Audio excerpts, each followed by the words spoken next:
नमस्ते। आज के वीडियो में हम लोग डिस्कस करते हैं कि होओपोनोपोनो की 3 कौन सी हीलिंग स्टेजेस हैं।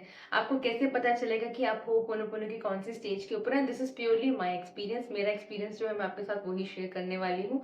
इसके साथ मैं आपके साथ में शेयर करने वाली हूँ कि 4 ऐसे कौन से कारण हो सकते हैं कि आप होओपोनोपोनो प्रैक्टिस तो कर रहे हैं, लेकिन आपके पास रिजल्ट नहीं आ रहे हैं। और जब प्रैक्टिस करने के बाद भी रिजल्ट ना आए तो उसके बाद आपको क्या करना चाहिए, उसके साथ ही मैं आपको देने वाली 2 ऐसी बहुत powerful technique law of attraction के कोर्सेज में हमने जो सीख रहे होते हैं और जो अपने ऑफ कोर्स अपने क्लाइंट्स को भी सिखा रहे होते हैं, which are very effective in speeding up your cleaning process. तो make sure to stay with me till the end of the video. Right, तो आज हम लोग बात करते हैं होओपोनोपोनो की हीलिंग स्टेजेस क्या होती हैं। उससे पहले आपको ये पता होगा, आई एम श्योर, कि होओपोनोपोनो क्या होती है। होओपोनोपोनो एक हवाईयन एंशिएंट प्रेयर है जो हम लोगों को हेल्प करती है हीलिंग के लिए। It is basically releasing the repentance. ये पूरे फैमिली में प्रैक्टिस किया जाता था एक साथ बैठ के, जहाँ पे सारे फैमिली मेंबर एक साथ बैठते थे and it used to strengthen their connection by expressing उनका लव जो होता है और जो भी गलती होती थी उसको और फॉरगिवनेस के थ्रू। तो 4 फ्रेजेस इसमें होते हैं हमारे होओपोनोपोनो के बीच में। आई am sorry, please forgive me, I love you and I thank you. तो ये बेसिक ट्रेडिशनल वहाँ का है। उसके बाद डॉक्टर ह्यूनले ने और डॉक्टर जो विटाले ने इसके ऊपर बहुत सारा अवेयरनेस क्रिएट किया। जीरो लिमिट बुक बनाई जो मैंने पूरा रिव्यू किया हुआ है एकदम डिटेल में। अगर आप होओपोनोपोनो का समझना चाहते हैं तो मैं टैग कर दूंगी वीडियो के एंड में। Go and see that whole series, जहाँ पे आपको समझ में आएगा कि होओपोनोपोनो का एक्चुअली क्या सार है, क्या होता है। और बहुत जो फेमस कहानी है वो ये है कि डॉक्टर ह्यूनले ने हवाई में जितने भी प्रिजनर्स थे उनको ठीक कर दिया था without even meeting them. So this is how powerful Ho'oponopono is. But Ho'oponopono काम कैसे करती है? होओपोनोपोनो काम कर रही होती है आपके सबकॉन्शियस बिलीव के ऊपर। आपका सबकॉन्शियस माइंड जो होता है हम लोगों का सारा काम करता है हमारे राज के ऊपर, that is reticular activating system. जो हमारा सिस्टम होता है जैसे पार्ट ऑफ द ब्रेन, जो अल्टीमेटली हमें बता रहा होता है, हमारे सबकॉन्शियस माइंड को बता रहा होता है कि आपको किसके ऊपर फोकस करना है और किसके ऊपर फोकस नहीं करना है। तो वो ओपोनोपोनो एक हीलिंग प्रैक्टिस है, एक हीलिंग टेक्निक है। तो यहाँ पे हम लोग क्या कर रहे होते हैं, हमारे सबकॉन्शियस माइंड में हम लोग हील कर रहे होते हैं। हील किसको कर रहे होते हैं? वो सारे लिमिटिंग बिलीव्स, वो सारे पास्ट ट्रॉमास, वो सारी नेगेटिव प्रोग्रामिंग, वो सारा का सारा डेटा जो हमें आगे बढ़ने में हेल्प नहीं करता है, उसको हम लोग क्लीन ऑफ कर रहे थे वो ओपोनोपोनो के थ्रू में। तो इसीलिए don't get confuse between law of attraction and Ho'oponopono. Law of attraction आपका एक मैनिफेस्टेशन टूल है और जबकि होओपोनोपोनो आपका हीलिंग टूल है। तो बहुत सारे लोग ना कंफ्यूज हो जाते हैं कि यार ये मैनिफेस्ट करना है इसलिए हम लोग होओपोनोपोनो कर रहे हैं। नो, ऐसे डॉक्टर ह्यूनले भी बोलते हैं कि आप होओपोनोपोनो कीजिए to remove the energy blockages, to remove the subconscious pattern, to remove the memories, to remove the traumas which is running including in our gene, जो हमारे जीन में भी आते हैं, जो एंसेस्ट्रल ट्रॉमा तक की बात करते हैं। Please go and read the book zero limits, जो मैंने बुक बनाया वो भी पढ़ सकते हो। उसके अंदर डॉक्टर ह्यूनले ने इन सब के बारे में डिटेल में बात किया है। राइट, तो अब होओपोनोपोनो का हीलिंग प्रोसेस क्या होता है, डॉक्टर ह्यूनले के शब्दों में आपको समझाना चाहूँ तो एक्चुअली हम लोग होओपोनोपोनो का ना 3 स्टेज हीलिंग होता है। नंबर 1 इज आपका इनिशियल जो होता है अवेयरनेस स्टेज आता है, जहाँ पे जब आप हीलिंग करना शुरू करते हैं होओपोनोपोनो के थ्रू में, तो मैक्स टू मैक्स आपको पता चलेगा कि आपके ये पैटर्न्स हैं। आप पैटर्न्स को रिकॉग्नाइज करना शुरू करते हैं। अब इस चांस के ऊपर 100% चांसेस हैं कि आपको और वो चाहती ट्रबल आना शुरू हो जाए। जो भी चीज आप उसको रिमूव करना चाहते हैं, आप उसके साथ ही देखेंगे वही इंसिडेंसेस बहुत सारे आपके मेमोरी में रिपीट होकर आप वही चीज देख रहे हैं। This is like it will develop a fear. आपके मन में फियर है कि अरे मैं तो ये प्रेयर कर रहा हूँ, कुछ गड़बड़ हो रहा है। No, nothing like that. Please understand that Ho'oponopono works like peeling of layer by layer by layer by onion. Onion की जब हम लोग एक लेयर निकाल रहे होते हैं, Ho'oponopono भी ऐसे ही काम करता है। और जब भी हम लोग आउटर लेयर्स निकालते हैं अनियन की, वो हमेशा हमें आंसू दिला ही रही होती है। Same is the case with Ho'oponopono। Initial 1 जब हम लोग स्टेज में होते हैं Ho'oponopono का, this is purely my experience. मेरे साथ भी ऐसा हुआ था। जब भी मैं जो भी हील करती हूँ, इंक्लूडिंग टुडे, जिस भी चीज को मैं हील करना चाहूंगी, वो हमेशा ही मेरे साथ में वो चीज और बार बार होने लगी। Because it is the old dump memories, it's all the data, it's every single thing जो कम ऊपर आ रहा है। जैसे पानी के ऊपर हमने जो है बना दी है, लेकिन जब उसके अंदर मोशन आता है, जब हम लोग फ्रेश एयर आती है, जब फ्रेश वाटर आता है, जब सर्कुलेशन आता है, तो पूरा स्टाइल हो जाता है और जो नीचे पूरा मड है वो ऊपर आने लगता है। तो नंबर 1 स्टेज में आपको 100% ऐसा होगा कि आपको जिस चीज़ से आप भागना चाह रहे हैं, जिस चीज़ से आप क्लीन करना चाह रहे हैं, वही चीज़ आपके पास में बार-बार आ रही है।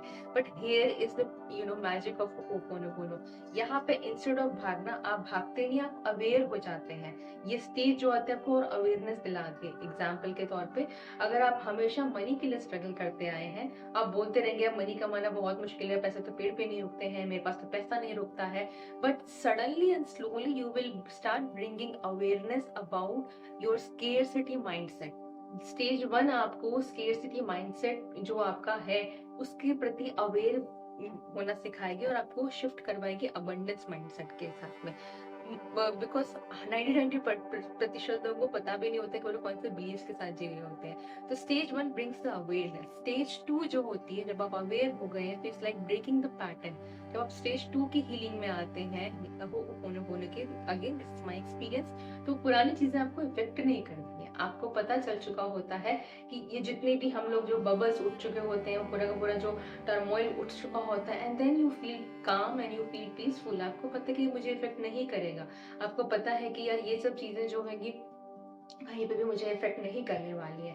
सडनली स्टेज 2 में आप बहुत पीसफुल फील करना शुरू कर जाएंगे। स्टेज 2 में आपको पता चलेगा आपके जो ट्रिगर्स थे, आपके जो ट्रॉमास थे, you are no more responding to them, you I mean not reacting to them. आप उनकी तरफ रिएक्ट नहीं करेंगे। आप अपने ही एक बहुत पीसफुल, एक बहुत प्योर, एक बहुत डिवाइन सोल की प्रेजेंस में या आप ऐसा एसेंस में आप रहना शुरू कर देते हैं। And that's how to break the pattern. Pattern breaking इसलिए होता है क्योंकि आप ऑलरेडी अवेयर हो चुके हैं और आप यहाँ पे पुराने अपने ओल्डर वर्जन की तरह से काम नहीं करते हैं। आप अपने न्यूअर वर्जन की तरह से, जो बहुत एम्पावर्ड है, जो बहुत हील्ड है, आप उसकी तरीके से काम करते हैं। अब स्टेज 3 आता है जहाँ पे एक्चुअल मैनिफेस्टेशंस होती है, जहाँ पे हम लोग की सारी क्लीनिंग हो चुकी होती है एंड अल्टीमेटली वो सारे के सारे जो डेटा होता है, जो सारा का सारा लिमिटिंग बिलीफ होता है, जो ट्रॉमा होता है, जो भी नेगेटिव पैटर्न्स होते हैं, जो ब्लॉक्स होते हैं, वो पूरे के पूरे निकल जाते हैं and it is clean. And now the divine bless you. अब जीरो स्टेट में पहुंच कर डिवाइन आपको आंसर्स देते हैं। आप सही समय पे सही लोगों से मिलते हैं। अगर आप एक टॉक्सिक रिलेशनशिप में रहे तो अचानक से ये लोग आपकी जिंदगी से चले जाएंगे, चाहे आपका ट्रांसफर हो जाएगा, चाहे उनका ट्रांसफर हो जाएगा, या ऑल टुगेदर कहीं ना कहीं से उन लोगों से उनके फोन आने बंद हो जाएंगे। आपके पास सही अपॉर्चुनिटीज आने लगेंगी, आपके पास सभी तरीके के लोग आपकी लाइफ के अंदर आना शुरू कर देंगे जो आपको आगे के रास्ता दिखाते आएंगे। So this is how the third stage of manifestation comes after healing all this things. एकदम सिंपल शब्दों में समझाऊं तो वो ओपोनोपोनो जब हम लोग एक हीलिंग है, it's a cleaning tool, right. जब हम लोग दिवाली की सफाई करते हैं, तो दिवाली की सफाई में इमेजिन कीजिए आपने सारा घर जगमगा दिया है, सब कुछ इधर उधर लाइटें वाइटें लगा दी, लेकिन अगर सफाई नहीं किया है तो क्या माँ लक्ष्मी आपके घर या ऑन दैट नोट क्या अबंडेंस आपके घर आएगी? नहीं आएगी।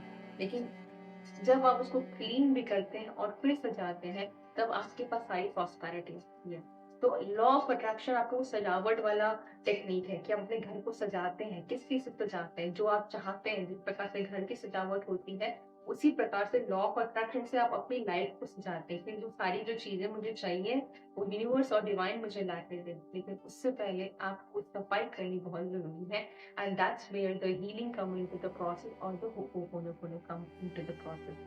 I'm sure मैंने यहाँ तक आपको बहुत क्लियरली समझाया हो कि कौन सी 3 स्टेजेस हैं और क्यों आपको मैनिफेस्टेशन से पहले हीलिंग करना इम्पोर्टेंट है। अगर आपको समझ में आए तो कमेंट इन सेक्शन में जरूर लिख के बताइएगा that I agree, you can say, or you can simply write the prayer I'm sorry, please forgive me, I love you and I thank you. अब बात करते हैं सेकेंड पार्ट के ऊपर कि ऐसे कौन से रीजंस होते हैं कि वो कोनो कर रहे हैं लेकिन आपके लिए काम नहीं कर रही है। नंबर 1 रीजन, सबसे पहला था इंस्टेंट रिजल्ट पाना चाहते हैं। इंस्टेंट मैसेज की तरह, इंस्टेंट नूडल्स की तरह, इंस्टेंट सब किस्म की तरह आप वो प्रैक्टिस कर रहे हैं with lot of a desperation and you want immediate result. But let me tell you, it doesn't work that way. आपकी लाइफ के अंदर इतना सारा डेटा है, इतना सारा न्यूरोलॉजिकल प्रोग्रामिंग है, इतना सारा ट्रॉमास है, इतना सब कुछ है। गिव योरसेल्फ टाइम, आप टाइम दीजिए। दिवाली की सफाई आप एक दिन में पूरे घर की नहीं कर लेते हैं, राइट। यू टेक टाइम, आप टाइम लगता है and then you move forward. Second जो होता है, प्रोबेबली आप उसको बहुत मैकेनिकल कर रहे हैं। यहाँ पे जो फ्रेजेस हैं वो बहुत इंपॉर्टेंटली आपको कनेक्ट करते हैं आपके सबकॉन्शियस माइंड के ऊपर, और यही हमारे सबकॉन्शियस माइंड को रिप्रोग्राम करने का तरीका है। आपका सबकॉन्शियस माइंड शब्द नहीं समझता है, आपका सबकॉन्शियस माइंड इमोशन समझता है। जब भी आप आई लव यू बोलें तो मेक श्योर वो आई लव यू आपके इनर चाइल्ड की तरफ डायरेक्ट हो रहा हो। जब भी आप आई एम सॉरी बोलें तब भी मेक श्योर कि आप रियली सॉरी फील कर रहे हैं उस जो भी मेमोरी है, जो भी कुछ है उसके प्रति, and you are releasing. Number 3 is again very common reason जो काम नहीं करता है। आपने शायद सोच के रखा है कि प्रेयर काम ही नहीं करेगी। If you are into that category, उसको लगता है कि ये प्रेयर काम नहीं करेगी, तो trust me, universe will make sure and your RAS, your reticular activating system will make sure कि आप पे ये काम नहीं करे। Just change it and see and read the positive and the successful stories of the people who have changed their lives through the Ho'oponopono.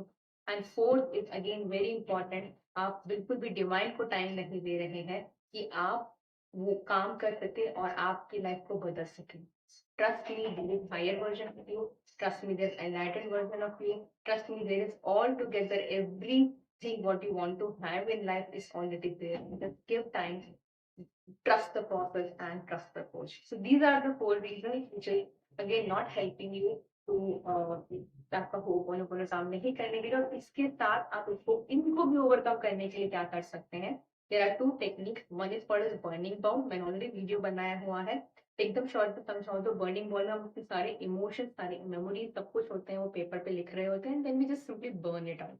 It is another deeper way of releasing all our emotions and feeling calmer. जब आप burning ball करेंगे you will start feeling calmer. मैं tag कर दूंगी video को to go and watch how the burning ball works और the technique. And second is again pen body. Pen body जो है वो एकार्ट टोले जी ने बताया, मैंने अगेन बुक पूरा बनाया हुआ है। यहाँ पे the power of now, you can watch and in detail how the pen body works and how it is helping you. तो आप पेन बॉडी करके भी आप देख सकते हैं, वहां पे भी आपको वो पोनो के लिए फास्टर रिजल्ट मिलेंगे ही मिलेंगे। तो that's all for today's video. I am sure आपको पोनो के ऊपर बहुत सारी क्लैरिटी मिली होगी और आपको स्टेजेस में आप आगे जाए, आप बहुत सारा कुछ मैनिफेस्ट करें, इसी की मैं दुआ करती हूँ। मैं हूँ आपकी दोस्त और आपकी coach doctor Sonia Singh Thadani. Video पसंद आया है तो मेक श्योर आप लाइक करें, किसी और के साथ शेयर कर लीजिए जिसको कंफ्यूजन हो के बारे में। एंड मेरे चैनल पर नए हैं तो सब्सक्राइब कर लीजिए और चैनल पर बने रहने के लिए दिल से धन्यवाद। मिलती हूँ आपसे कल फिर से किसी पावरफुल वीडियो के लिए। Till then I am sorry, please forgive me, I love you and I thank you.